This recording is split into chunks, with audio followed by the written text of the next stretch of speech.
ദൈവനാമത്തിന് മഹത്വമുണ്ടാകട്ടെ. സഹോദരങ്ങളെ, യേശുവിൻ്റെ ജനനം ഒരു കെട്ടുകഥയല്ല, ഒരു ചരിത്ര സംഭവമാണ്.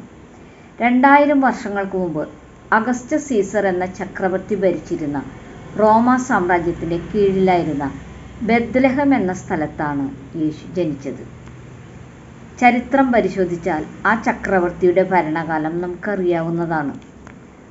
റോമാ ചക്രവർത്തി കൽപ്പിച്ചാക്കിയ ഹെരോദ രാജാവായിരുന്നു യേശു ജനിച്ചപ്പോൾ യഹൂദയായിലെ ഭരണാധികാരി. യേശുവിൻ്റെ ജനനത്തിനു ശേഷം ഹെരോദ രാജാവ് മരിക്കുകയും തൻ്റെ 3 മക്കൾക്കായി രാജ്യം വിഭജിച്ചു കൊടുക്കുകയും ചെയ്തു. യേശു വളർന്നിരുന്ന ഗലീലിയയിലെ ഹെരോദ രാജാവ് മകനായ ഹെരോദാവ് ആൻറ്റിപ്പസ് ആയിരുന്നു. റോമർ ഗവർണർ അഥവാ നാടുവാഴിയായിരുന്ന പൊന്തിയോസ് പീലാത്തോസ് ആയിരുന്നു, അതായത് ജെറുസലേം ദേവാലയം സ്ഥിതി ചെയ്തിരുന്ന സ്ഥലത്തെ നാടുവാഴി, റോമാ ചക്രവർത്തി കൽപ്പിച്ചാക്കിയ ഭരണാധികാരി. ഗവർണർക്കായിരുന്നു കുറ്റം വിധിക്കാൻ, അതായത് മരണശിക്ഷ വിധിക്കാനുള്ള അധികാരമുണ്ടായിരുന്നത്. അന്നത്തെ ജെറുസലേം ദേവാലയത്തിലെ യഹൂദരുടെ മഹാപുരോഹിതനായിരുന്നു കയ്യഫാസ്. ചരിത്രം ഇങ്ങനെയാണെന്നിരിക്കെ ഒരു യഹൂദനായി ജനിച്ച യേശു ദൈവത്തിൻ്റെ പുത്രനായ മിശിഹ ആയിരുന്നു. പ്രവചനങ്ങളിലൂടെ ജനനസ്ഥലവും വംശാവലിയുമെല്ലാം കൃത്യമായി പറഞ്ഞിരുന്നു. യഹൂദന്മാർ മിശിഹായ്ക്കായി കാത്തിരുന്നു. അതതുപോലെ തന്നെ സംഭവിക്കുകയും ചെയ്തു. മഹാപുരോഹിതനായ കയ്യഫാസിന് അറിയാമായിരുന്നു മിശിഹ വരുമെന്ന്. മഹാപുരോഹിതൻ ദൈവത്താൽ നിയോഗിക്കപ്പെട്ട ദേവാലയത്തിലെ ശുശ്രൂഷ ചെയ്യുന്ന ആളായിരുന്നു. കയ്യഫാസ് ആകട്ടെ ശുശ്രൂഷ ചെയ്യുന്നുണ്ടെങ്കിലും ദൈവത്തിൽ നിന്ന് വളരെ അകലെയായിരുന്നു. അല്ലെങ്കിൽ മിശിഹായെ തിരിച്ചറിയുമായിരുന്നുവല്ലോ. ഇവരെക്കുറിച്ച് യേശു പറയുന്നത് പ്രവാചകനായ യെശയ്യാവ് പ്രവചിച്ച ഉദ്ധരണി ആവർത്തിച്ചുകൊണ്ടാണ്.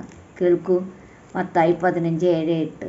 കപടഭക്തിക്കാരെ, നിങ്ങളെക്കുറിച്ച് യെശയ്യാവ്, ഈ ജനം അധരം കൊണ്ട് എന്നെ ബഹുമാനിക്കുന്നു, എങ്കിലും അവരുടെ ഹൃദയം എന്നെ വിട്ട് അകന്നിരിക്കുന്നു എന്ന് പറഞ്ഞു. യേശുവിനോട് കടുത്ത അസൂയാലുക്കളായിരുന്നു അവർ. അതിനാൽ തന്നെ യേശുവിനെ ഇല്ലാതാക്കാൻ അവർ ശ്രമിച്ചു. അവർ ആരോപിച്ച കുറ്റം യേശു യഹൂദരുടെ രാജാവാകാൻ ശ്രമിക്കുന്നു എന്നതാണ്. അതിനായി പല സാക്ഷ്യങ്ങളുമായി അവർ വധശിക്ഷ വിധിക്കാൻ കഴിവുള്ള റോമൻ ഗവർണറായിരുന്ന പൊന്തിയോസ് പീലാത്തോസിൻ്റെ അടുക്കൽ യേശുവിനെ പിടിച്ചു കെട്ടി കൊണ്ടുവന്നു. ഇനി നമുക്ക് പീലാത്തോസിന് യേശുവിനോടുള്ള മനോഭാവം എങ്ങനെയെന്ന് നോക്കാം. യേശു യഹൂദന്മാരുടെ രാജാവാകുന്നു എന്ന കുറ്റമാണല്ലോ യേശുവിന്മേൽ യഹൂദന്മാർ ചുമത്തിയത്. അതിനാൽ പീലാത്തോസിൻ്റെ വിചാരണ ആരംഭിക്കുന്നത് ഇങ്ങനെയാണ്. മത്തായി 27:11. നീ യഹൂദന്മാരുടെ രാജാവോ? അതിനുത്തരമായി ആ സത്യം യേശു അന്നത്തെ നാടുവാഴിയായ പീലാത്തോസിനോട് പറയുന്നു, ഞാനാകുന്നു. സഹോദരങ്ങളെ, വഴിയും സത്യവും ജീവനുമായി യേശു യഹൂദരോട് മാത്രമല്ല എല്ലാ ജനതയോടും കൂടിയാണ് അത് പറഞ്ഞത്. പീലാത്തോസ് കഴിവുള്ള ഗവർണർ തന്നെ. യേശുവിനെ വിചാരണ ചെയ്തപ്പോൾ കാര്യം എന്തെന്ന് അദ്ദേഹം മനസ്സിലാക്കി. മത്തായി 27:18 കേൾക്കും. അവർ അസൂയ കൊണ്ടാകുന്നു അവനെ ഏൽപ്പിച്ചത് എന്ന് അവൻ ഗ്രഹിച്ചിരുന്നു. പീലാത്തോസിൻ്റെ ഭാര്യ ആളയച്ച് ആ നീതിമാന്റെ കാര്യത്തിൽ ഇടപെടരുതെന്നും ഞാനിന്ന് സ്വപ്നത്തിൽ വളരെ കഷ്ടം സഹിച്ചു എന്നും അറിയിച്ചു. പീലാത്തോസ് മഹാപുരോഹിതരോടും പുരുഷാരത്തോടും ഞാൻ ഈ മനുഷ്യനിൽ കുറ്റം ഒന്നും കാണുന്നില്ല എന്ന് പറഞ്ഞു എന്ന് ലൂക്ക 23:4 പറയുന്നു. അതിനവർ യേശു ഗലീല മുതൽ യഹൂദിയയിൽ ജെറുസലേം വരെ പഠിപ്പിച്ച് ജനത്തെ കലഹിപ്പിക്കുന്നു എന്ന് ഉറപ്പിച്ചു പറയുന്നു. യേശു ഗലീലക്കാരനാണെന്ന് കേട്ട പീലാത്തോസ്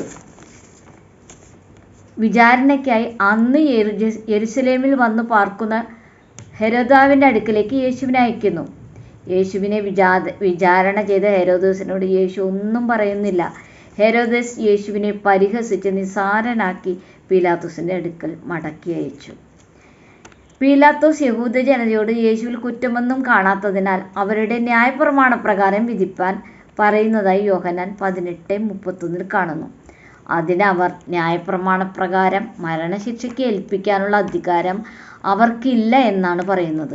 അതായത് യേശുവിനെ ക്രൂശിക്കണമെന്ന് തന്നെ അവർ തറപ്പിച്ചു പറയുന്നു.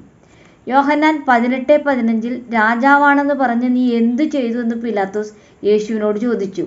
അതിന് യേശു പറയുന്ന ഉത്തരം ശ്രദ്ധാർഹമാണ്, കേൾക്കും. യോഹന്നാൻ 18:36. അതിന് യേശു, എൻ്റെ രാജ്യം ഐഹികമല്ല. എൻ്റെ രാജ്യം ഐഹികമായിരുന്നുവെങ്കിൽ എന്നെ യഹൂദന്മാരുടെ കയ്യിൽ ഏൽപ്പിക്കാതെ വണ്ണം സേവകർ പോരാടുമായിരുന്നു. എന്നാൽ എൻ്റെ രാജ്യം ഐഹികമല്ല എന്നുത്തരം പറഞ്ഞു. പിന്നീടുള്ള ഭാഗങ്ങളിൽ സത്യത്തിന് സാക്ഷി നിൽക്കേണ്ടതിനായിട്ടാണ് യേശു ജനിച്ചതെന്നും അതിനായിട്ടാണ് ലോകത്തിൽ വന്നിരിക്കുന്നതെന്നും സത്യത്തിനുള്ളവർ എല്ലാം യേശുവിൻ്റെ സ്വരം കേൾക്കുന്നു എന്നും പറഞ്ഞു. സത്യം തന്നെയായി യേശു ഭരണാധികാരിയോട്, അതായത് ജനത്തോട് മരിക്കുന്നതിന് മുൻപ് എല്ലാ സത്യങ്ങളും പറയുന്നു. പീലാത്തോസ് പല പ്രാവശ്യം യേശുവിൽ ഒരു കുറ്റവും കാണുന്നില്ലെന്ന് പറയുന്നുണ്ട്.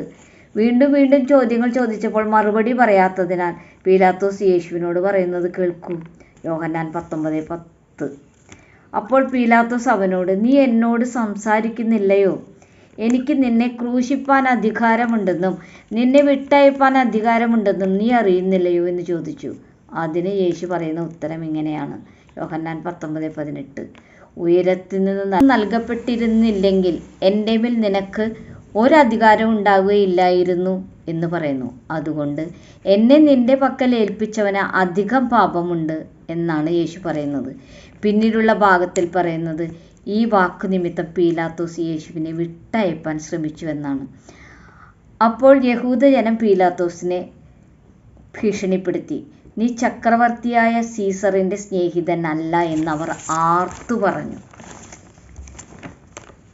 സമ്മർദ്ദത്തിലായ പീലാത്തോസ് ചെയ്തത് കാണും. മത്തായി 27, 24, 25. ലഹള അധികമാകുന്നതല്ലാതെ ഒന്നും സാധിക്കുന്നില്ല എന്ന് പീലാത്തോസ് കണ്ടിട്ട് വെള്ളമെടുത്ത് പുരുഷാരത്തിന് മുൻപാകെ കൈ കഴുകി. ഈ കളങ്കമില്ലാത്തവൻ്റെ രക്തത്തിൽ ഞാൻ കളങ്കരഹിതൻ, നിങ്ങൾ തന്നെ നോക്കിക്കൊള്ളുവിൻ എന്ന് പറഞ്ഞു. എത്ര കണ്ട് ഈ പ്രവൃത്തി ഫലവത്തായി എന്ന് നമുക്കറിയില്ല. അവൻ്റെ രക്തം ഞങ്ങളുടെ മേലും ഞങ്ങളുടെ മക്കളുടെ മേലും വരട്ടെ എന്ന് ജനമൊക്കെയും ഉത്തരം പറഞ്ഞു. മാർക്കോസ് 15:15-16 പറയുന്നത്, പീലാത്തോസ് പുരുഷാരത്തിന് തൃപ്തി വരുത്താൻ ഇച്ഛിച്ചു എന്നാണ്. യേശുവിനെ ചമ്മട്ടി കൊണ്ട് അടുപ്പിച്ച് ക്രൂശിപ്പാനായി ഏൽപ്പിച്ചു കൊടുത്തു. മരണയോഗ്യമായത് ഒന്നും തന്നെ യേശു പ്രവർത്തിച്ചിട്ടില്ല എന്ന് വിചാരണ കൊണ്ട് മനസ്സിലാക്കിയിട്ടും ജനത്തെ തൃപ്തിപ്പെടുത്താൻ പീലാത്തോസ് യേശുവിനെ ക്രൂശിപ്പാൻ വിധിച്ചു. ഈ ഭൂമിയിൽ വിധിക്കാൻ അധികാരമുള്ളവനാണ് അത് ചെയ്തത്. പക്ഷേ മരണത്തെ ജയിച്ച് യേശു 3-ാം നാൾ പുനരുത്ഥാനം ചെയ്തു. സഹോദരങ്ങളെ, ജനങ്ങളെ തൃപ്തിപ്പെടുത്താൻ പീലാത്തോസിനെ പോലെ ഇന്നും നാം പലതും യേശുവിനോട് ചെയ്യുന്നുണ്ട്. പീലാത്തോസ് ചെയ്തതുപോലെ കൈ കഴുകുന്നതുമുണ്ട്. പീലാത്തോസിന് എന്തായിരിക്കും സംഭവിക്കുക? അതുതന്നെ നമുക്കും സംഭവിക്കും ഇങ്ങനെയൊക്കെ ചെയ്താൽ. പാപമുണ്ട് എന്ന് യേശു പറയുന്നുണ്ടല്ലോ. അങ്ങനെയുള്ള പാപം നമുക്ക് വരാതിരിക്കാൻ ശ്രമിക്കാം. ഈ വചനങ്ങൾ സ്വീകരിക്കാൻ പരിശുദ്ധാത്മാവ് സഹായിക്കട്ടെ. ദൈവമേവരെയും സമൃദ്ധമായി അനുഗ്രഹിക്കട്ടെ.